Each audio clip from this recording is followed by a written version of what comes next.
Digital दुनिया में 3 अरब से भी ज्यादा व्यूज। जरा सोचिए, हनुमान चालीसा सिर्फ एक पाठ नहीं है, बल्कि इतिहास के सबसे ज्यादा सुने जाने वाले स्तोत्रों में से एक है। लेकिन सवाल यह है कि इन चौपाइयों में आखिर ऐसा क्या है जो आज भी इंसानी मन को इतनी गहराई से बांधे रखता है। तो चलिए, आज के इस खास विश्लेषण में हम इस श्रद्धेय पाठ के शाब्दिक अर्थ और उसके पीछे छिपे गहरे मनोवैज्ञानिक और आध्यात्मिक रहस्यों को बहुत ही व्यवस्थित तरीके से डिकोड करते हैं। इस पूरी यात्रा को हम 5 अहम हिस्सों में बांटने वाले हैं।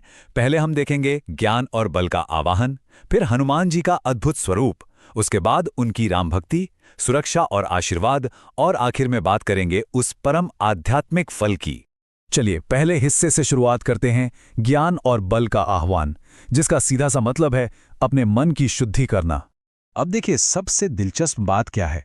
ये पाठ सीधे भगवान की तारीफ से शुरू नहीं होता, बल्कि शुरुआत होती है बहुत ही गहरी विनम्रता से।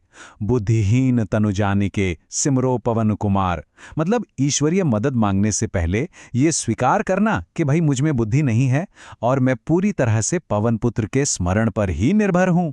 और यहीं से एक कमाल का ट्रांसफॉर्मेशन शुरू होता है। हम बुद्धिहीन यानी अशुद्ध मन की स्थिति से निकलकर बल, बुद्धि और विद्या मांग रहे हैं। ये असल में खुद को अंदर से सशक्त बनाने और सारे दुखों और विकारों को पूरी तरह से मिटाने की एक बहुत ही पावरफुल प्रोसेस है। अब आते हैं दूसरे हिस्से पर, हनुमान जी का राजसी रूप, यानी वो जो ज्ञान और गुणों के अथाह सागर हैं। मन तो शुद्ध हो गया ना, अब यहां देवता का एक बेहद विराट रूप हमारे सामने आता है। जय हनुमान ज्ञान गुण सागर, जय कपीस तेहूं लोक उजागर। ये लाइनें पढ़ते ही उनका एक कॉस्मिक लेवल सेट हो जाता है। उनकी रोशनी सिर्फ पृथ्वी तक सीमित नहीं है, बल्कि वो पूरे ब्रह्मांड यानी तीनों लोकों को रोशन कर रही हैं। और फिर शब्दों के जरिए ही उनके रूप की एक बहुत ही विजुअल इमेज क्रिएट की जाती है। कंचन बरन यानी सुनहरी चमक, कुंचित केसा यानी घुंघराले बाल, हाथ में वज्र और ध्वजा और कंधे पर मुंज का जनेऊ। इन डिटेल्स को इतने व्यवस्थित तरीके से इसलिए पिरोया गया है ताकि जब कोई ध्यान लगाए तो उसका फोकस एकदम सटीक रहे। चलिए, अब तीसरे हिस्से की तरफ बढ़ते हैं, राम के प्रति उनकी वीर भक्ति और एक परम सेवक के तौर पर उनके असाधारण कारनामे।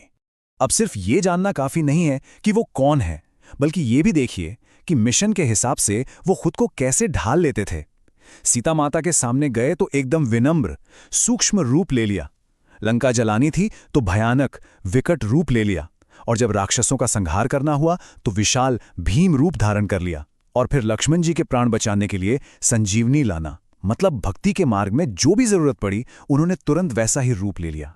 उनके इन कामों का स्केल इतना बड़ा था कि पाठ खुद ये मानता है कि बड़े बड़े देवता भी उनकी पूरी महिमा नहीं गा सकते। ब्रह्मा, कुबेर, यमराज, यहां तक कि नारद और सरस्वती जैसे लौकिक रक्षक और देवता भी कवि कोविद कही सके कहाँ थे। जब स्वयं विधाता भी उनके गुणों का पूरा बखान नहीं कर सकते, तो जरा सोचिए उनके कामों का पैमाना कितना विशाल होगा। अब बात करते हैं चौथे हिस्से की, जो सीधे तौर पर इंसानी जीवन से जुड़ा है, सुरक्षा, उपचार और आशीर्वाद, यानी भक्ति की वो मजबूत ढाल। असल में ये पाठ इंसान को बहुत ही ठोस और प्रैक्टिकल वादे करता है। दुनिया का कोई भी डर हो, चाहे भूत पिशाच का खौफ हो, कोई शारीरिक बीमारी या रोग हो, किसी भी तरह की पीड़ा हो, या जिंदगी का सबसे बड़ा संकट ही क्यों ना हो, संकट ते हनुमान छुड़ावे, मन क्रम वचन ध्यान जुलावे। मतलब सिर्फ निरंतर ध्यान और जाप से ये सारे डर छूमंतर हो जाते हैं। ये मन के लिए एक बहुत ही तगड़ी साइकोलॉजिकल शील्ड का काम करता है। और बात सिर्फ सुरक्षा तक नहीं रुकती।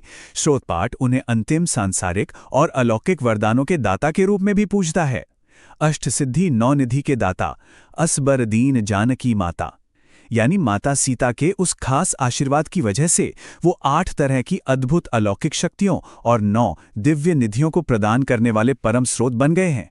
तो अब उनका विराट रूप देख लिया, वीरतापूर्ण काम और सुरक्षा की बातें भी हो गईं। लेकिन एक बड़ा सवाल यहाँ ये उठता है कि जो साधक लगातार इन 40 चौपाइयों का पाठ कर रहा है, उसे अंत में सबसे बड़ा आध्यात्मिक फल क्या मिलता है। और यही हमें हमारे 5वें और आखिरी हिस्से पर लाता है, परम आध्यात्मिक फल, यानी ईश्वर से सीधा मिलन। यहीं पर यह पाठ अपनी सबसे ऊंची उड़ान भरता है। हम सिर्फ दुनियावी सुरक्षा नहीं मांग रहे, तुम्हारे भजन जन्म राम को पावे, जन्म जन्म के दुख बिसरावे। असल में हनुमान जी की स्तुति करने का अल्टीमेट गोल तो भगवान राम तक पहुंचना है। यही वो सीधा रास्ता है जो जन्म मरण के इस न खत्म होने वाले लूप को तोड़कर हमें मोक्ष की तरफ ले जाता है। और इसके लिए एक बहुत ही स्पेसिफिक नंबर भी दिया गया है, 100, जो 7 बार पाठ कर कोई छूटी ही बंधी महासुख होई। साफ साफ कहा गया है कि जो 100 बार इसका पाठ करेगा वो सारे सांसारिक बंधनों से आजाद हो जाएगा और उसे वो अपार आध्यात्मिक आनंद या महासुख मिलेगा। है ना कमाल की बात? ये बार बार जपने की शक्ति पर बहुत गहराई से जोर देता है। अंत में आता है वो बहुत ही शांत और खूबसूरत समापन दोहा, पवन तने संकट हरन हृदय बसहु सुरभूप। ये बस एक लाइन नहीं है, ये एक गहरी गुजारिश है कि जिस हृदय को हमने अभी इस पाठ के जरिए पूरी तरह से शुद्ध किया है, उसमें आप राम, लक्ष्मण और सीता के साथ हमेशा के लिए बस जाएं।